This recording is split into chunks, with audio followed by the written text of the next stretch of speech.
Welcome, everyone, to today's deep dive. We are so glad you were here with us because our mission today is, well, it's a really intense one. Yeah, intense is definitely the right word for it. Right. So we are exploring a single, intensely personal, and honestly, a highly eccentric essay. It was written back in February of 2022 by a 65-year-old man named Xuefeng. And it's titled, It's Great to Be Alive. It's great to be alive, which sounds so simple, right? Like a Hallmark card. Right, but the actual content is anything but simple. Exactly. I want to frame this deep dive for you as a fascinating psychological study because this text, it just whipsaws between these wild extremes. I mean, we are talking stories of extreme childhood starvation, and then suddenly we're running nightclubs in Zimbabwe. And then pivoting to this really bizarre obsession with collecting sisters-in-law. Yes, the sisters-in-law, Well, which we will definitely get to, along with these grand utopian spiritual philosophies. So, okay, let's unpack this because this deep dive is really about understanding how one single human being synthesizes trauma, capitalism, and this radical, almost aggressive joy. and I want to note early on, our goal here is not to judge the author. We're really just trying to map the unique architecture of his worldview, because it is incredibly unique. It is. So let's begin where that worldview was forged, right in the fires of extreme hardship over what he calculates as 23,400 days of life. That's a very specific count. It is. Xuefeng is 65 now, but he survived this brutal childhood starvation. He describes a time when his mother basically told him he was reduced to just skin and bones. Which is a horrific level of deprivation for a developing child. Absolutely. And since then, he says he's moved 28 times in his life. Wow, 28. 28 times. And he's experienced both crazy luxury, like spending 20 years in villas, and then also communal living, spending 8 years living with hundreds of people. Which is a massive swing in living conditions. Total whiplash. And then there are the physical traumas. Yeah. Over 20 years ago, he survives this completely bizarre car crash. The car is totally destroyed, totaled, but he walks away unhurt. And how does he process that? He attributes it entirely to God's grace. But the one that really gets me, the most extreme hardship, happened 7 years ago. He was dealing with extreme stress because the homes of his community were being destroyed, and he was responsible for the survival of 200 people. That is an unimaginable amount of pressure. It is.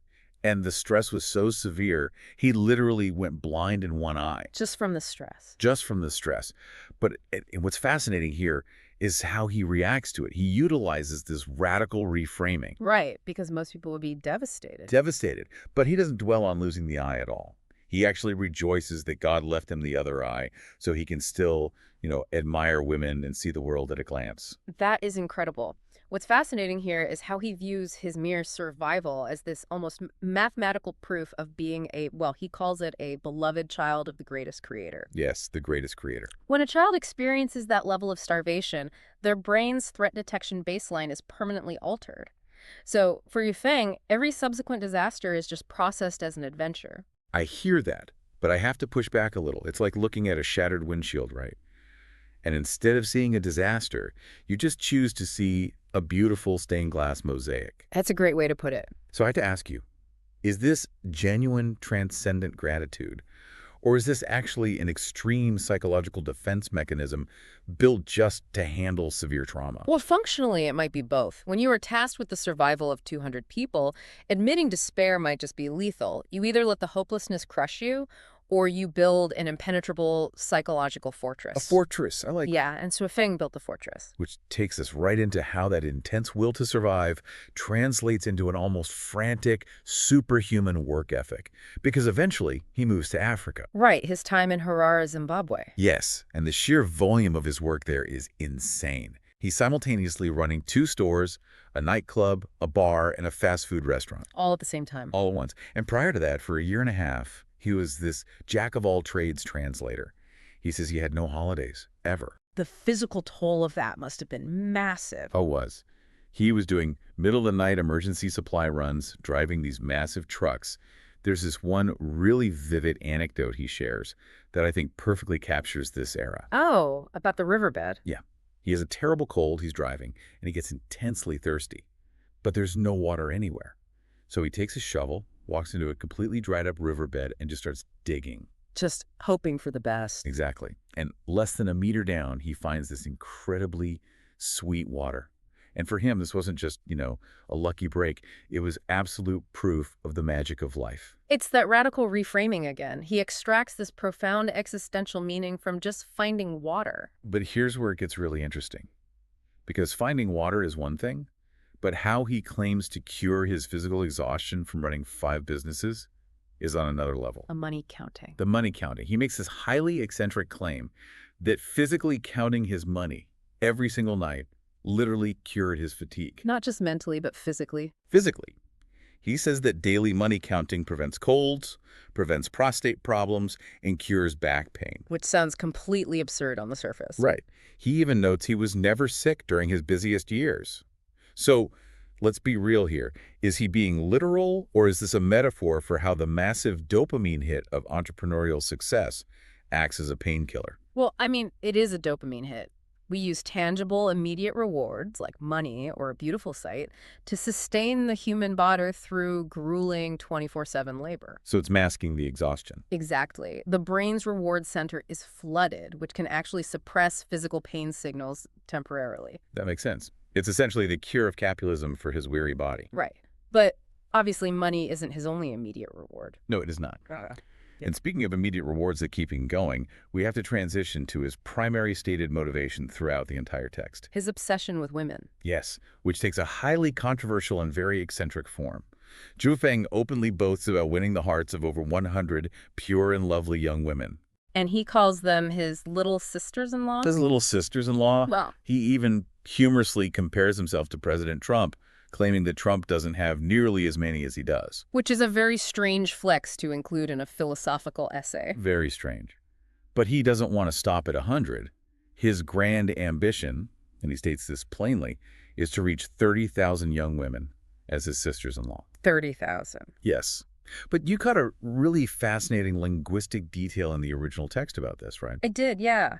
Because while the English translation of the text says he wants to, quote, win their hearts, the original Chinese text uses the character pian. Piang. And what does that mean? It direct translates to trick or deceive. So in his native language, he is saying he wants to trick 30,000 young women into this arrangement. Wow. That is a massive distinction. And we need to explicitly state to you, the listener, right now, we are not taking sides here. No, not at all. We're not endorsing or condemning this lifestyle or the politics of it. We are strictly reporting the ideological claims present in this text to understand his mindset. Right. Our job is just to analyze the psychology behind it. Exactly. Yeah. Because paradoxically, he promotes a philosophy through his movement, Lifechanyuan, and the philosophy is literally called Heaven and Earth Reversed, Women Are Respected. Which sounds incredibly progressive. It does. He states that female suffering is the shame and sin of all men, and he wants women to live with ultimate dignity and freedom. Which creates a jarring contradiction. A huge one. So what does this all mean? He claims his core philosophy is the ultimate respect and protection of women, yet he talks about collecting 30,000 of them like they are baseball cards. And using the word trick to do it. Right. So how do we reconcile this massive contradiction? Well, this raises an important question about eccentric spiritual or philosophical leaders, because we see this pattern often. What kind of pattern? They blend profound altruistic doctrines with highly personalized, unapologetic earthly desires. For Xuefeng, his cognitive compartmentalization is so strong that he likely doesn't even see the paradox. He believes his own hype. Exactly. In his mind, deceiving them into his paradise might be framed as a necessary step for their ultimate liberation. That is wild. It's like his psychological fortress just bends the light of reality to justify his earthly desires. But despite this intense focus on wealth in Zimbabwe and this massive earthly romance, he actually pivots again at the end of the essay. He does, and it's a surprising pivot. Very surprising. He ultimately concludes that the absolute highest meaning of life is found in neither money nor romance. Which, given the rest of the essay, is quite a shock. Right. He states that the most soul-stirring beauty is encountering people who give selflessly without expecting anything in return. He calls them angels on earth. Angels on earth. And he concludes that the most valuable life you could possibly live is one dedicated entirely to serving these selfless angels. It's a complete shift toward altruism. It's like he has built his own eccentric pyramid of human needs, right? Like capitalism and money are at the base, keeping him alive. Right, the survival mechanism. And endless romances in the middle. But selfless spiritual service is at the very top. I'd love for you listening to think about how that compares to your own definition of a meaningful life. It's a very unique structure.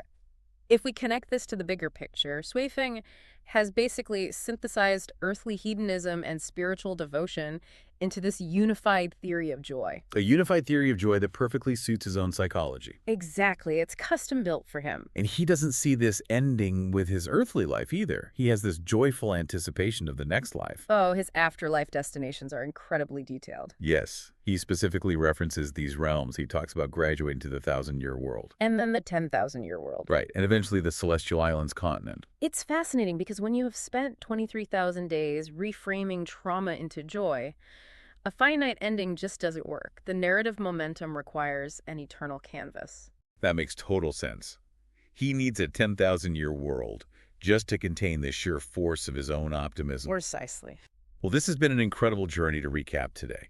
We moved from a starving child reduced to skin and bones to a relentless Zimbabwean entrepreneur curing his fatigue with cash. To a man dreaming of 30,000 sisters-in-law and the Celestial Islands. It is just wild. We want to remind you, the listener, of the sheer raw power of perspective that we uncovered today. Xuefeng built his entire reality, his own personal paradise, by vigorously, almost aggressively reframing every negative into a positive. Even when it reached the point of absurdity. Right, even then. Which leaves us with this final provocative thought for you to mull over. We always search for objective reality, but what if the line between madness and profound happiness is simply the audacity of the stories we choose to tell ourselves about our own suffering?